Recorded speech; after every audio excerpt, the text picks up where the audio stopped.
I would say that anything is possible and, to dream big. I think me as a person, I'm very ambitious. And invite you to come in June to the GTEC Under 18 Championships in Trinidad. Why aren't you going to be there? You got to get there because it's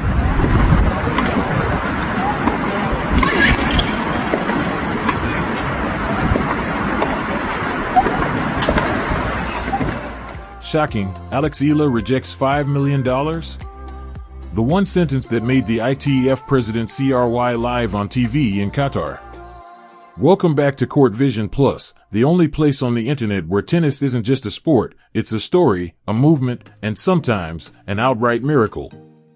If you think you already know what went down in Doha this week, I need you to stop everything you're doing right now, because what we are about to walk you through is not your average sports headline. This is not a story about a match score or a ranking point.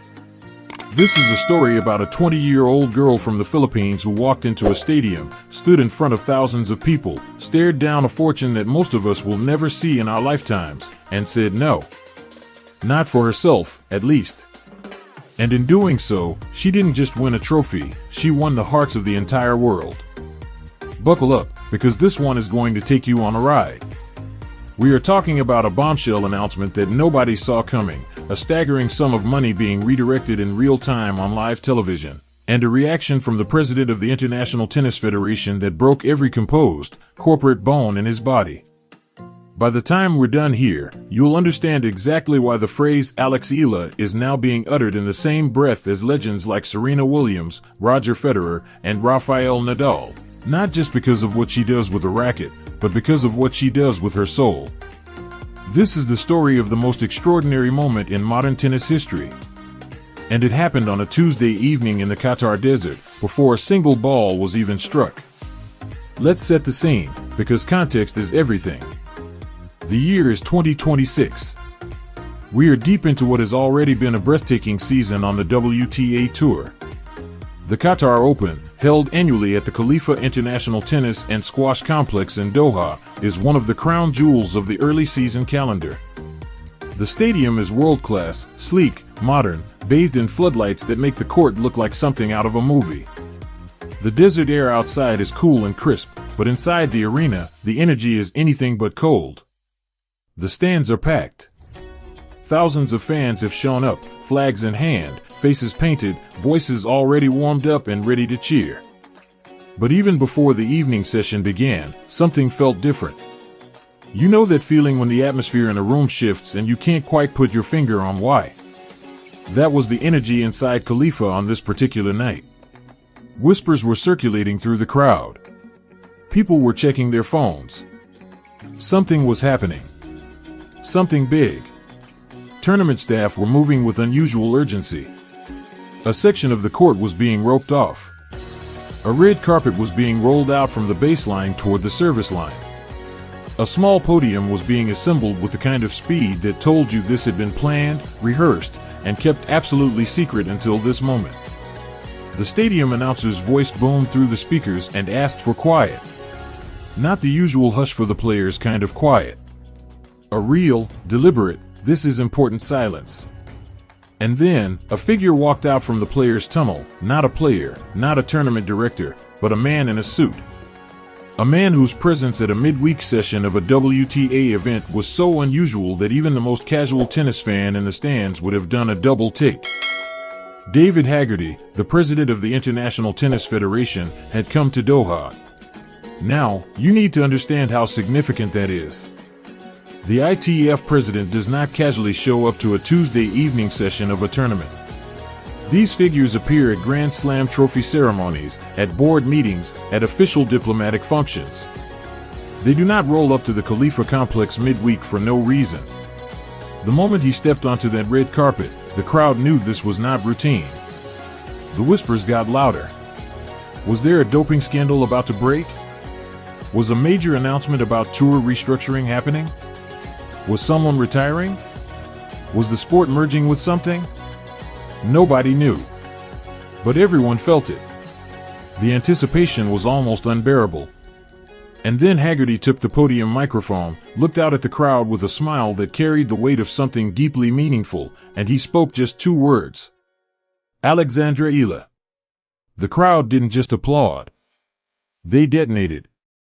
A roar filled the stadium with the kind of force that you feel in your chest. And if you were watching from the Philippines, if you were in Manila, in Quezon City, in Davao, in any barangay where a television set was playing this broadcast live, that moment hit differently. Because Alex Eala is not just a tennis player to the Filipino people. She is proof. Proof that their sons and daughters belong on the world stage. Proof that their tiny corner of Southeast Asia can produce greatness that holds its own against the best in the world. She emerged from the tunnel still in her warm-up gear, racket bag slung over her shoulder, clearly pulled away from pre-match preparation without much notice. She looked confused, slightly wide-eyed, like a student who has been summoned to a meeting she wasn't expecting. But even in that casual state, no press conference outfit, no prepared expression, no polish, she looked magnificent. That smile, the one that has graced billboards in Manila and magazine covers across Asia, flickered across her face as she took in the scene. The giant screens reflected her image back to the crowd, and the crowd responded again, louder, more personal. She stood beside Hagerty at that podium and looked, in the most endearing way possible, slightly lost. But she stood straight. She always stands straight. What followed was a speech from David Hagerty that nobody in that building will ever forget. He didn't read from a teleprompter. He didn't rattle off statistics in the dry, executive fashion of someone performing an administrative duty. He told a story. He told the story of a young girl from the Philippines who entered the Rafael Nadal Academy not as a headline, but as a hopeful, who ground through the ITF circuit with no guarantee of reward, only the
And by that measure, he said, no one on the current WTA tour deserved the title more.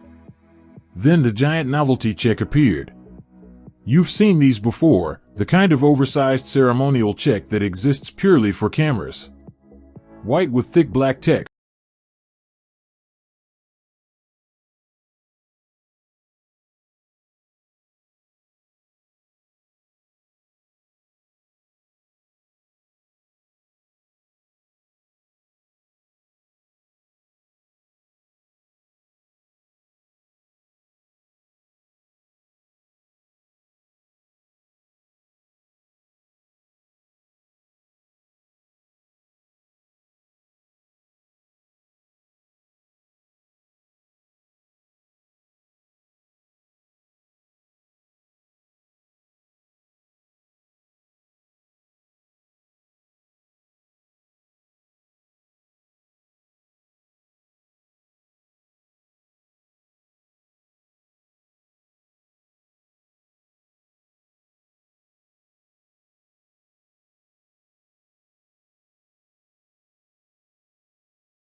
weight, placing her alongside heads of government and international institutions as a voice for sport as a tool of social change.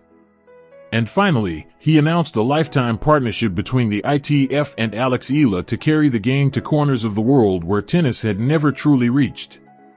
The stadium was not applauding anymore. It was erupting. People were on their feet. Filipino flags were whipping through the air with such force that you worried about the structural integrity of the flagpoles. People were crying openly. The broadcast cameras were cutting between faces in the crowd, and every face told the same story, pure, overwhelming.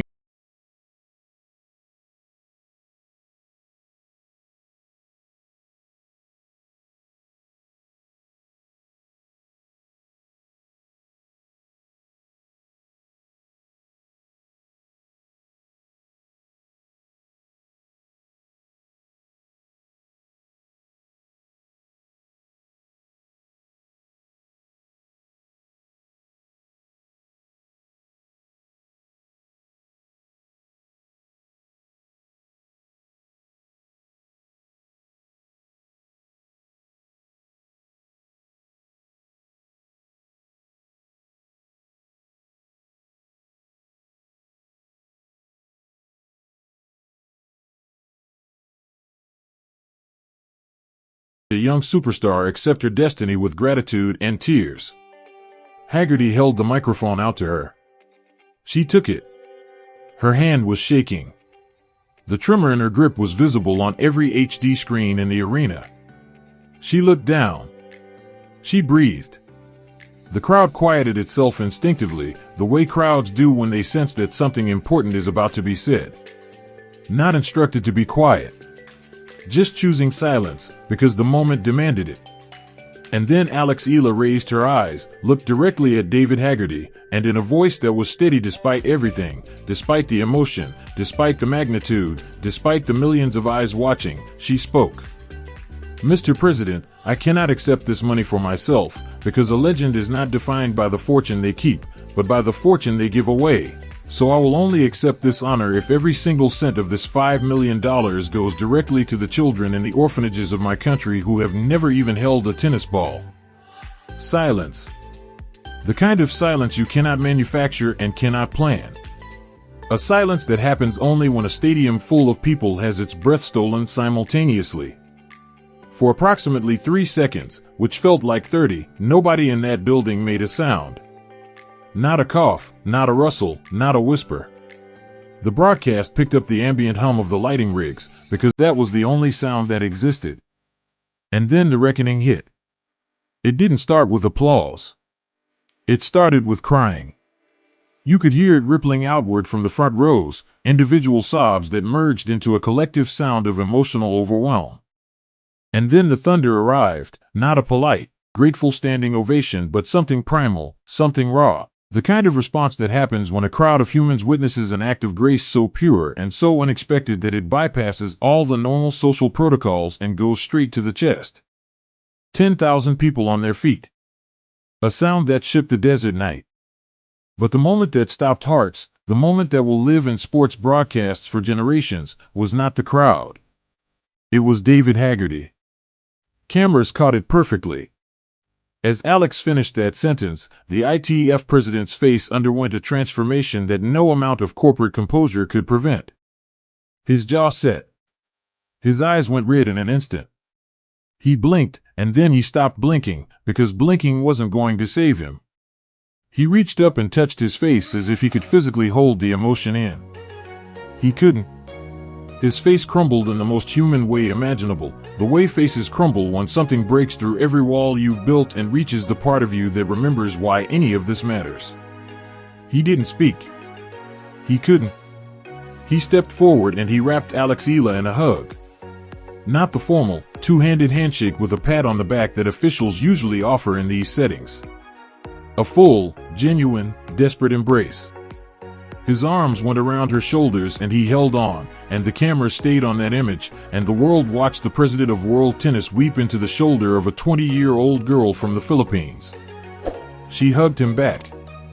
That smile returned, the calm, warm, certain, the smile of someone who had made up their mind long before they ever walked out onto that red carpet. That photograph, that single frame of Hagerty crying and Alex smiling in his arms, was shared 14 million times in the first 12 hours after the broadcast. It topped every trending list on every social media platform simultaneously. In the Philippines, it was front-page news before the session even ended. In the United States, major sports networks interrupted their programming to broadcast the clip. In Europe, tennis correspondents who had been covering the sport for decades were going live on YouTube channels and radio stations saying they had never, in all their years, witnessed anything quite like what had just occurred in Doha. The hashtags tell the story in their own way. Hashtag AlexEala, hashtag The Real Legend, hashtag 5 million donation, hashtag Pride of the Philippines, all of them trending simultaneously and globally within minutes. But beyond the metrics and the trending charts, something deeper was moving through the conversation online. People weren't just sharing the video. They were writing about what it meant to them.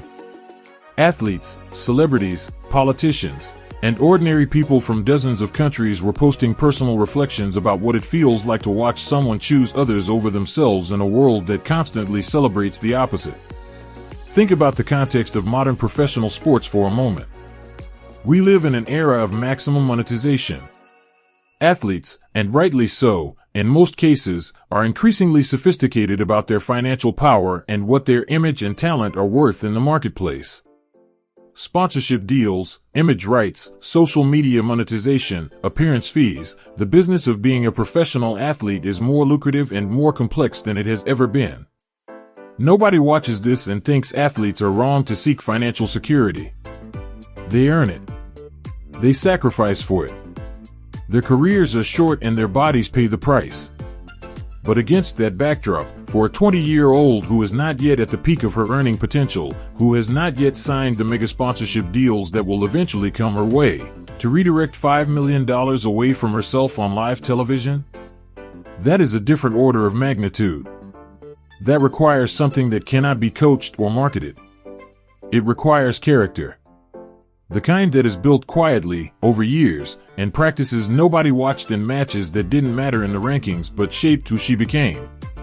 Some corners of the internet tried, briefly and unsuccessfully, to introduce a cynical counter-narrative. The suggestion that this was staged, that it was a PR move, that the money was always going to charity and Alex was simply part of an elaborate production. Those voices were drowned out quickly, partly because the evidence doesn't support the claim, and partly because the emotional authenticity of everyone involved, including Hagerty, a man with no history of public emotional displays, made the cynical interpretation almost impossible to sustain. This was real. The trembling hand on the microphone was real. The 3 seconds of silence were real. The tears were real. And even if every cynical scenario were true, even if somehow this had been choreographed from the start, the message AlexEala delivered still stands on its own terms. The words she chose, the standard she articulated, the principle she put on record in front of millions of witnesses, a legend is not defined by what they keep, but by what they give away. That sentence exists now regardless of anything else. Hagerty, once he had composed himself enough to return to the microphone, said 7 words that effectively doubled the impact of everything that had already occurred. His voice still thick, his eyes still red, he said simply, "Done. It shall be done. And we will double it." The ITF is matching the donation. $10 million total. 10 million United States dollars being directed toward orphaned and underprivileged children in the Philippines, specifically for programs that will introduce them to tennis and broader educational opportunity. All because a young woman in warm-up gear chose, without hesitation and without apparent internal debate, to put other people first. The Academy announcement stands separately and independently of the donation. Ground is expected to be broken in the coming months, and the facility will carry, by unanimous ITF decision, the name of the athlete whose vision inspired its creation. A facility in the Philippines named after AlexEala, where the next generation of Filipino champions will train, study, and dream. Now let's talk about what all of this means for her tennis career going forward, because as much as this story is about character, it is still a Court Vision Plus video, and we take the sport seriously here. The question we've been hearing since this story broke is a fascinating one. Does this moment help her or complicate her? The argument for complication is straightforward. The weight of global expectation is now fully upon her. She is no longer a rising star. She is an icon. Every match she plays from this point forward will carry a narrative weight that most players never have to manage. Losses will be dissected not just tactically but emotionally. The press conference questions will be deeper, more personal, more searching. But here's what we think, and we think it with conviction. This moment doesn't burden her. It frees her. What was the thing that was always going to be hardest for Eala to shake? The pressure of carrying an entire nation's hopes. The weight of being the first, the pioneer, the standard bearer for a country that doesn't yet have a deep tennis tradition. That weight has always been there, sitting on those shoulders every time she walked out for a first serve. But now, she has answered that pressure with something so definitive that it reframes the entire question. She's not out here trying to prove she belongs. She proved something far more important than belonging. And that kind of internal clarity, that resolution of who you are and what you stand for, is the psychological foundation of champions. Look at the top 40 ranking. Look at how she got there. She didn't sneak through a few weak draws. She earned those points in grueling 3-set battles and tournaments across multiple surfaces and conditions that tested every aspect of her game. Her forehand is already one of the more feared weapons in the mid-tier of the WTA. Her movement has improved dramatically over the past 18 months. She has developed a second serve that allows her to play aggressively rather than defensively in key moments. The technical tools are being assembled. And now the mental foundation has been declared, not privately in a team meeting, but publicly and permanently in front of the world. A Grand Slam. We're going to say it, because this is the moment to say it. Eala is on the trajectory of a Grand Slam champion. We cannot tell you it will happen this year, and we won't pretend the road from top 40 to the final week of a major is anything other than brutally difficult.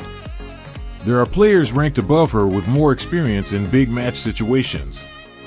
There are opponents who will come to the net against her specifically to exploit what they've identified as vulnerabilities in her short ball game. This sport doesn't award legacy, it demands proof. But the combination of talent, work ethic, emotional intelligence, and now this public declaration of values that acts as its own kind of armor, makes us genuinely believe that the first time a Filipino player lifts a Grand Slam trophy, her name will be Eala. The Qatar Open continued after that evening, as tournaments must. Matches were played, upsets occurred, scores were posted, and the rankings shifted in the usual ways. But inside the locker room, among the players who witnessed that ceremony from courtside or from the players' lounge where the broadcast was playing on the screens, the conversations were different. Multiple players have since spoken to the media about the effect that moment had on them. Veterans who have been playing the tour for a decade described feeling reminded of why they started. Younger players said they spent the night thinking about what kind of athlete they wanted to be. That is the ripple effect of a genuine act of integrity. It doesn't stay contained to the person who committed it. The WTA Tour itself has been conspicuously vocal in its support. The organization posted across all its official channels within the hour, calling it a defining moment for the sport. Multiple WTA board members have since expressed interest in partnering with the ITF on the Philippine Academy project, which would turn it from a solo initiative into something with even greater reach and resources. The tennis world, for once, is unified around a single story, and the story is beautiful. We also want to talk about the broader cultural significance of this moment, because it extends beyond tennis and even beyond sports. In Southeast Asia, and particularly in the Philippines, there is a generation of young people watching Eala who are now seeing their own possibilities differently. The statistics on youth tennis participation in the Philippines are already showing signs of the Eala effect. Registration numbers at local clubs and ITF-affiliated programs in the country have been climbing steadily since her top 40 breakthrough. After this week, those numbers are going to move in a way that charts won't be able to fully capture, because you can't put a metric on the number of kids who pull out a racket for the first time because a girl from their country stood on a floodlit court in Qatar and made the whole world pay attention. That's the real legacy. The donation is extraordinary. The Academy is monumental. The award and the title are historic. But the legacy that echoes longest is the one that lives in the imagination of children, the ones who will grow up knowing that somewhere, a woman from the Philippines decided she'd rather give a tennis ball to an orphan than keep $5 million for herself. And those children will grow up asking themselves, in their most important moments, what kind of person they want to be. Alex Eala gave them the clearest possible answer. We will be right here, on Court Vision Plus, tracking every development of this story. The distribution of the donation, the timeline for the Academy, her results in the remaining rounds in Doha, and every tournament she enters from now until the end of this remarkable season. We will be watching her first serve go down on match point at Roland Garros, at Wimbledon, at Flushing Meadows, and at Melbourne Park.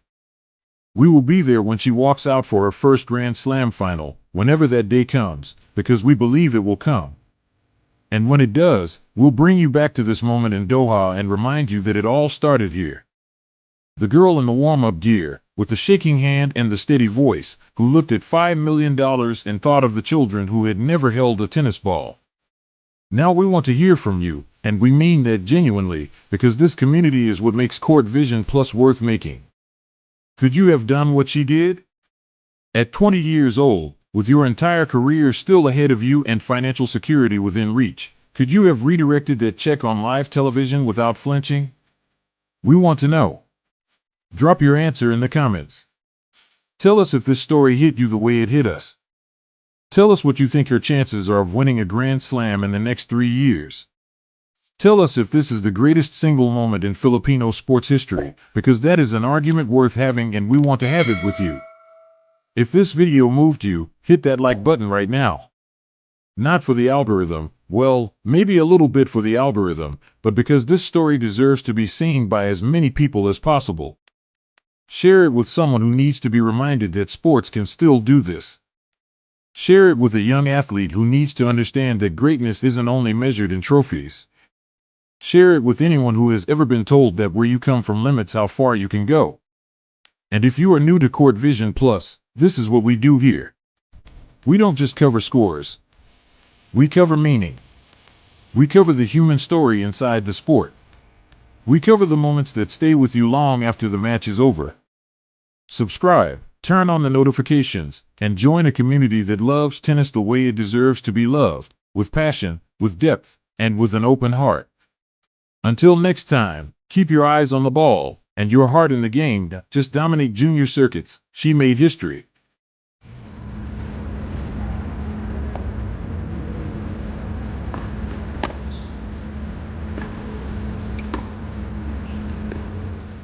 Globally, you sense of like, sorry, I'm not trying to do ego here, but like you look at the numbers on YouTube for like the pre-tournament press conferences, the amount of people watching yours is at like 100. I'm just one person. I'm, just trying to do my best with the career that I have. I'm an athlete that's doing her best to compete and doing her best to